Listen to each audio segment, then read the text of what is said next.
Vision is another new hero that can swap between unique forms similar to Spectrum and Ant-Man. A mechanic that is unique to Vision, however, is the fact that his form card can be swapped at will, once per round, and it's also separate from his identity. The unique way that Vision swaps between intangible and mass form make him an extremely adaptable hero, but he's also one that requires planning to play, and I always find those heroes to be the most satisfying. Intangible form grants Vision +1 hand size and alter ego and lowers the damage he takes from attacks in hero form by 2. The catch is, he can't attack or defend while intangible. It also blocks the usage of any cards with the attack or defense keywords. His dense form grants increased recovery in alter ego, and brings his defense and attack to 2 with the kicker of drawing a card when you flip to it. Most of the cards in Vision's kit bank on his mass forms, and his whole design gives you ample breathing room to make meaningful decisions. Playing Vision well requires careful timing of when to swap both forms, since they can be changed independently. All of it is affected by the way you build your deck, and some decks will have him swapping between mass forms while others might have him focused on one or the other. Vision is designed to be a well-rounded character, but he isn't without weaknesses either. That makes him fun to play. At the same time, with the card pool so large, it was inevitable that unintended broken card interactions would start to appear. There is a cheat in this carbon-based synthezoid's code. Fascinating.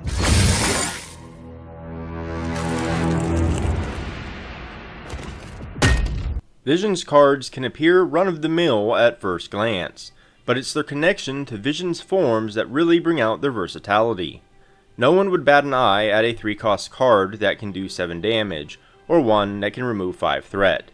But Solar Beam can do either, based on which form Vision is in, and that makes it a highly valuable and adaptable card.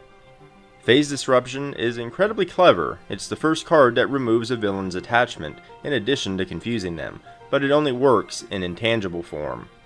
Mass Increase is a great defense card that blocks all of the damage and stuns the villain if Vision is in dense form. There's only one copy of each, but Vision can use density control to pop them from the discard pile and into his hand. It's those kinds of decisions that really make Vision shine. Being able to reuse a tool of your choice is awesome, but it puts the weight on your shoulders to decide which ones, and that can vary based on your deck, strategy, and the situation. Vision's kit is event heavy, so density control leaves you with even more options. Super Dense Strike packs a solid punch with piercing, while just passing through can remove threat and ignore patrol and crisis icons. As the hyper-intelligent and powerful being that Vision is, he has the right tool for many jobs, but you have to actively think about which ones you need and when. Vision's cape adds further adaptability by granting him Retaliate in one form and Stalwart in the other. 616 Hickory Branch Lane can recur android allies, but there is an issue with that. Outside of the pack, only one android ally exists, and it's him.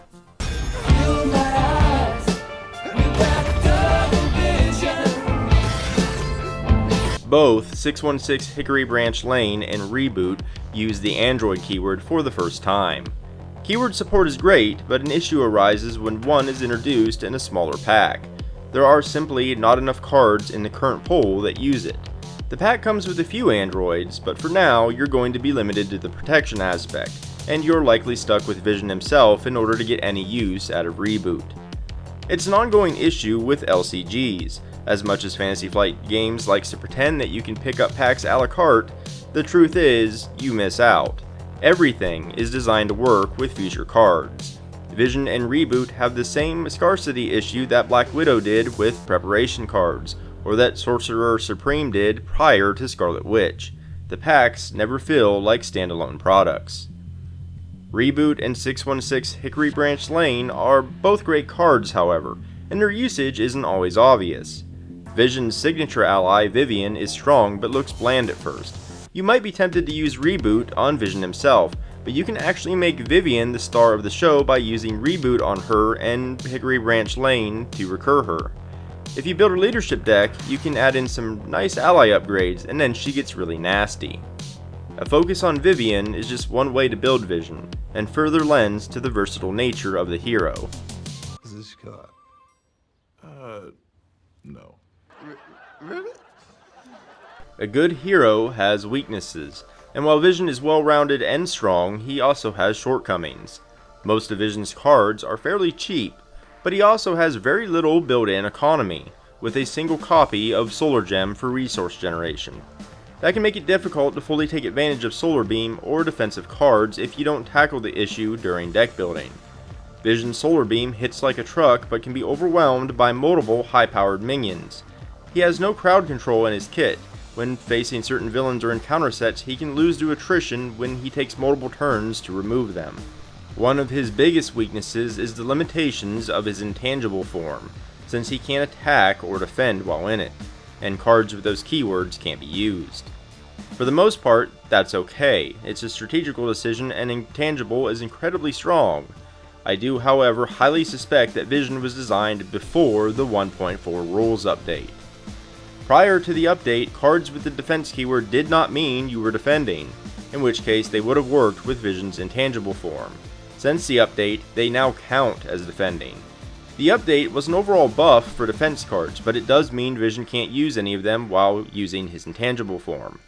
On the other side, since Vision's intangible form blocks 2 damage from every attack, he is effectively immune to weaker minions and minion spam. There's a rather volatile card interaction here with Bring It, as Vision can intentionally stockpile minions to draw an immense number of cards. If you build around it, it puts Vision on a level equal to Doctor Strange, or even past him. Other than for giggles, I'd avoid that combo, especially in a group setting. Not everyone would appreciate bypassing the challenge. It's evolution. Only a primitive mind would fail to see the distinction. Vision's Premade deck simply doesn't work. It's a protection build that relies on using defense cards such as Defiance and Sidestep, alongside Indomitable and Flow Like Water. Vision can only defend half the time since he can't defend in intangible form. It's clear cards like Get Behind Me were included to capitalize on defending with Intangible's damage reduction prior to the 1.4 rules update. There's a significant number of reprints in the pack too, which is a shame. The new additions are quite cool, however. Defiance may not synergize well with Vision, but stopping a boost card is incredibly powerful for a zero-cost card. Victor Mancha is an ally focused on surviving multiple blocks, which is fantastic at a cost of 2. I can't count the number of times I've dropped a cheap ally solely to block, so while I'm always glad to see the game move away from chump blocking, Victor doesn't count as a chump when that's his actual purpose. Flow Like Water is going to make Retaliate protection decks even more fun, and Jocasta's utility is really nice and incentivizes you to use her for more than chump blocking. Protector is a more expensive Victor with an ability cost, but also has the utility of smacking something for 3 damage. Reboot is obviously powerful with androids, but limited in the current pool, and Machine Man could have a whole deck built around him feeding him resources, and I think that's really cool. Joining Forces is a very powerful card at higher player counts, and Assault Training is the aggression version of Event Card Reoccurrence, and I bet there are some broken combos to be had with Meditation. Chance Encounter is a weird one for Justice, but I love seeing that aspect branch out. Despite the reprints, there are still quite a few great additions to the game. Generally speaking, as much as I put emphasis on words like balance and cohesion, one of the most important aspects in Marvel Champions is how well the hero and kit translates the feel of that hero to the table. Vision, thankfully, feels like Vision. Strength, speed, and flight are par for the course when it comes to Marvel, but Vision's uniqueness in how he fights is captured beautifully with his dense and intangible forms. He feels powerful, and you can almost taste the villain's frustration of taking a massive hit and then being unable to harm Vision as they pass right through him. The iconic Solar Beam hits hard, although I can't reason how it removes threat if he's in intangible form, but that's being nitpicky. I've expressed annoyance in the past with generic concepts such as just passing through, but in this case it checks out. I can totally see Vision passing right through everything a villain puts in his way to mess up the vital part of a scheme they were guarding. Something just flew in me!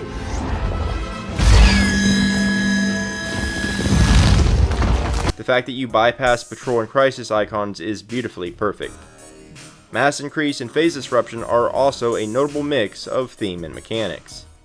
Speaking of generic concepts, as much as I like the cards, Flow Like Water and Defiance can take the heat of that criticism. I don't like when cards have no clear picture of what your hero is doing to obtain the mechanical effect. Chance Encounter is cleverly thematic, however, as two heroes bump into each other pursuing the same scheme. The end result is that the pack's thematic appeal is somewhat of a mix, but Vision feels like Vision. As much as I would like every card to be thematic, I have to admit getting the hero right is the most important.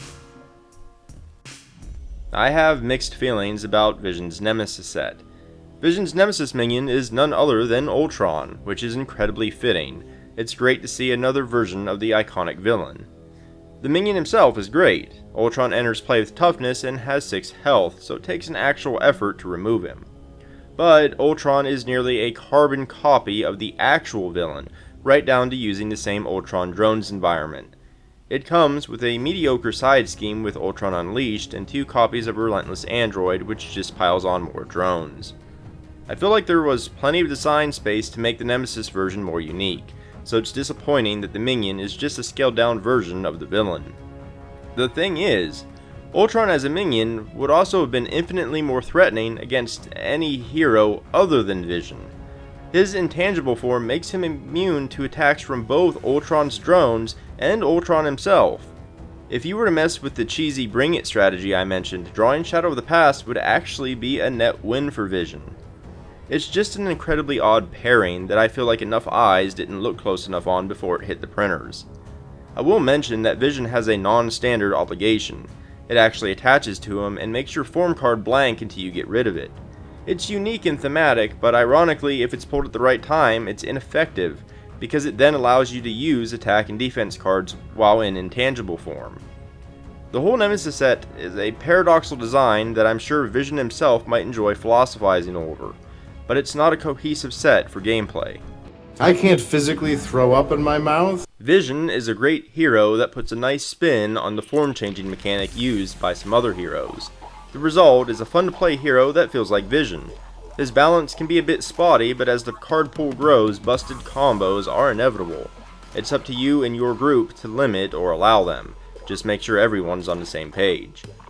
Putting aside a few card interactions, Vision is well-rounded on the power scale alongside most heroes, which is great. His strengths are countered by weaknesses, and his overall design is smooth. The pack features a bunch of reprints, and Vision counters his own Nemesis set, which is odd. The most striking flaw is that it feels like Vision was designed under a set of rules that worked very differently before the 1.4 update. To the point, his own pre-made deck is anti-synergistic. In the end, however, the new card additions further diversify the deck building pool, and Vision is thematic and fun to play. Vision has been a voice with no body, a body but not human, a memory made real, and now a hero card worthy of being played.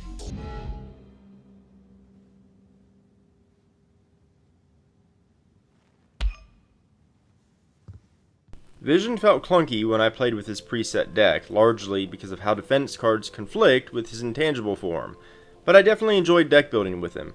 His design works in all aspects, even protection, just with a different strategy. A healing focused build works great on him in conjunction with his intangible form, mass increase, and strong recovery. It's a shame that 616 Hickory Branch Lane is regulated to Vivian if you play other aspects due to the lack of androids, but that's a minor gripe that will become obsolete over time. Reviewing Marvel Champions is always strange because, with few exceptions, it's ideal to pick up all the packs. LCGs are a money suck, there's no getting around that. But there have been packs that felt less valuable than others. As a fan of the game, Vision is a satisfying purchase that does the hero justice. As long as fans of the hero walk away happy, that's a win in my book, and I definitely think that's the case with Vision. You're unbearably naive. Well, I was born yesterday. To recap, the pros. Vision's spin on the form-changing mechanic is unique. Vision is an adaptable, fun-to-play hero with apparent strengths and weaknesses.